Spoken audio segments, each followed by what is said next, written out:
আসসালামু আলাইকুম, কি অবস্থা সবার? আশা করি সবাই ভালো আছেন। তো আজকে একটা আপডেট নিউজ নিয়ে আসলাম, যে নিউজটা পেয়ে অবাক। যদিও এটা আগে থেকেই ধারণা আছে যে বর্তমানের সৌদির যে বাদশাহ মোহাম্মদ বিন সালমান, ওরে আমি আগে থেকেই ভালো ঠেকি না, ভালো লাগে না ওকে। আমার কেমন যেন মনে হয় যে একটা লুচ্চা, ঠিক আছে। যাই হোক, এখন আরও লুচ্চা টাইপের মনে হচ্ছে যে ও একজন কেবলার দেশের প্রথম কেবলার দেশের বাদশাহ হয়ে ওর দেশে যদি ডিজে পার্টি হয়, আপনারা নিউজটা আগে দেখেন, এই যে নিউজ দেখেন, ফিলিস্তিনে এখন বর্তমানে যে বর্বরতা চালাচ্ছে ইসরায়েল, এই অবস্থায় যদি এইটা হয় সৌদির মানে প্রথম কেবলার দেশের অবস্থা, তাহলে বাকি মুসলিম রাষ্ট্রের কী ভূমিকাটা রাখতে পারে এই দেখেন। গাজায় যখন চলতি শতকের ভয়াবহতম বর্বরতা চলছে, তখন দেশটিতে ডিজে পার্টির আসর বসানোর অভিযোগ উঠেছে।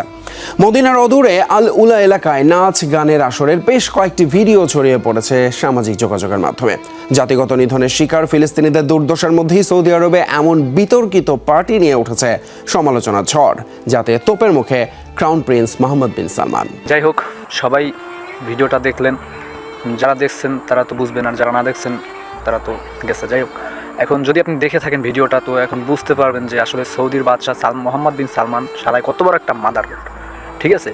ওরা যে বাদশাহ হিসেবে বসাইছে, আমার কাছে একটা নিজের কাছে লজ্জা লাগতেছে। মুসলিম রাষ্ট্রের কেবলা, প্রথম কেবলা যেখানে হবে সেখানে নেতা হতে হবে নেতার মতো নেতা, ইসলামিক পন্থী নেতা হতে হবে। এরকম ডিজে পার্টি, সিনেমা এইসব চালু করার মতো এটা কোন ধরনের মুসলিম রাষ্ট্রের? আমরা তো মুসলিমের রাজধানী হিসেবে জানি সৌদি আরবকে, কিন্তু সৌদি আরবে যদি এরকমের ডিজে পার্টি, সিনেমা হল চালু হয়, তাহলে বাকি মুসলিম রাষ্ট্র কই যাবে? আমি বুঝতেছি না। নবীর দেশে যদি এরকমের হয়, তাহলে আমার তো মনে হয় বিশ্বের ভিতরে গজব পড়লে প্রথম ওই সৌদি আরবেই পড়বে, কিন্তু নাও পড়তে পারে, শুধুমাত্র প্রথম কেবলার কারণে, ওইটার কারণে বেঁচে যেতে পারে। কিন্তু ওদের কি অবস্থা হবে? যাই হোক, আল্লাহ ওদের হেদায়েত দান করুক। কিন্তু বর্তমান বিশ্বের দিকে তাকালে আমার মনে হয় মুসলিম রাষ্ট্র বিশ্বের ভিতরে একটা বর্তমানে মনে হচ্ছে, সেটা হচ্ছে ইরান। আর মুসলিম সংগঠন হিসেবে আমি চিনি হুথি, হামাস, হিজবুল্লাহ, তারপরে ইয়েমেন।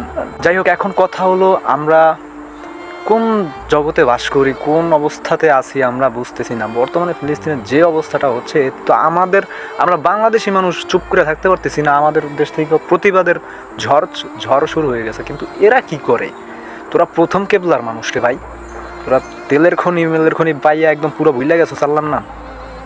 ওই তেলের খনিতেই দেখো বোমা মারেনি, মারা উচিত, আমার মতে মারা উচিত, ওদের পুরো খাইয়ে দেওয়া উচিত, এই সৌদি আরবেই খাইয়ে দেওয়া উচিত।